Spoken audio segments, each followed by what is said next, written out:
carwo ganacsi oo casri ah ayaa laga hirgeliyay gudaha magaalada Hargeysa iyadoo alaabada iyo badeecaduhu ay yihiin wax soo saarka dalka Masar waana alaabo tayadoodu sareyso isla markaana qiimahoodu yahay mid macquul ah meeradan alaabaha yaala waxa ay ka yimaadeen dalka Masar carwadan ayaa noqotay mid kulmisay gabi ahaan baagabka iyo alaabaha guryaha waxaana meesha ka maqnayn mudankii marwooyinku isku qurxin jireen sida cadarood goon oo ah kuwa adduunka loogu jecel yahay kareemada jirka nafaqeeya maryaha make-upka iyo dhammaanba noocyada kala gedisan ee dumarku isticmaalaan qurxinta jirkooda intaan meeradan ku guda jirnay waxaan indhaha iyagu qabanayeen bulshooyinka reer Somaliland oo ka adeeganaya carwadan iyagoo ka faa'iideysanaya fursadan fiican iyo waliba qiimaha ku raali gelinaya waxaana kamid ahaa hadaladoodii muna alaabtan aad sinto qiimaha kale galagaasi qiimo aad u jaban barigisay alaabtan walaal marka hore magacaaga Ibrahim Maxamuud Bilal dhado walaal Ibrahim Maxamuud Bilal Ibrahim meeradan aan gudaheeda ku kulanay alaabtan aad ka iibsatay maxaad nooga sheegay wallahi waa alaab wanaagsan sida arkaysaanba oo jaban oo nooc walba leh aad buu nooc cajibisay iibkeeda iyo qiimaheeduba alxamdulillah dadka bulshada maxaad u sheegaysaa waxaan u sheegayaa inay meeshan imaadaan jaaniskeena ka faa'iideystaan waa jaanis wanaagsan qiimo jamal iyo raaligelin wanaagsan iyo macaamiil wanaagsan iyo dadku raaligelinaya intaba way joogaan dhanka kale mar aan wax ka weydiinay mulkiilayaasha carwadan ayaa waxay si weyn u ammaaneen ganacsiga iyo jaaniska maalgashi ee ka jira Somaliland waxayna sheegeen inay Somaliland tahay meel ku habboon maalgashi ganacsi iyagoo ku nuuxnuuxsaday ammaanka suuqa xorta ah iyo xorriyadda ganacsi ee taala waxayna ugu baaqeen maalqabeennada Carbeed iyo kuwa caalamka inay dalkan maalgashi ku sameeyaan indhahoodana ku soo jeediyaan mandaqada Somaliland أنا مواطن مصري وما بحسش دايما بالغربة في وسط سوماليلاند لأنه وطني الثاني. أحب أقول لكل مستثمر ولكل مواطن عربي مسلم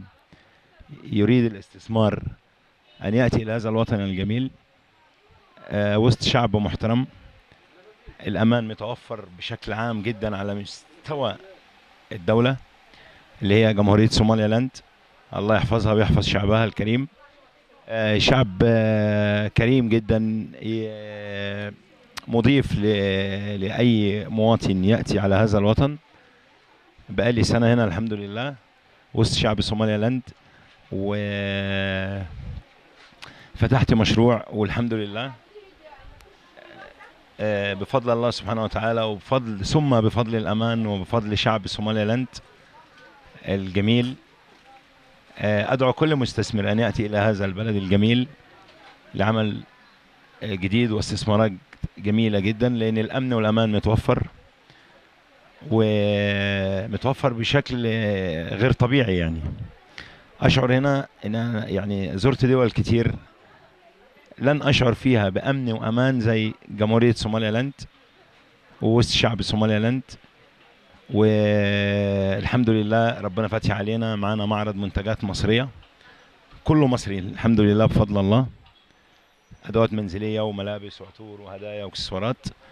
وكل حاجة بتبدأ من $1 ل$2 ل$3 والحمد لله شغالين بفضل الله سبحانه وتعالى ثم بفضل رجال الأمن الموجودين في هذا الوطن اللي موفرين لنا الأمن والأمان الحمد لله وزي ما انتم شايفين طبعا الكلام مش كلام ده على الطبيعة الحمد لله وأتقدم بشكري وخالص تقديري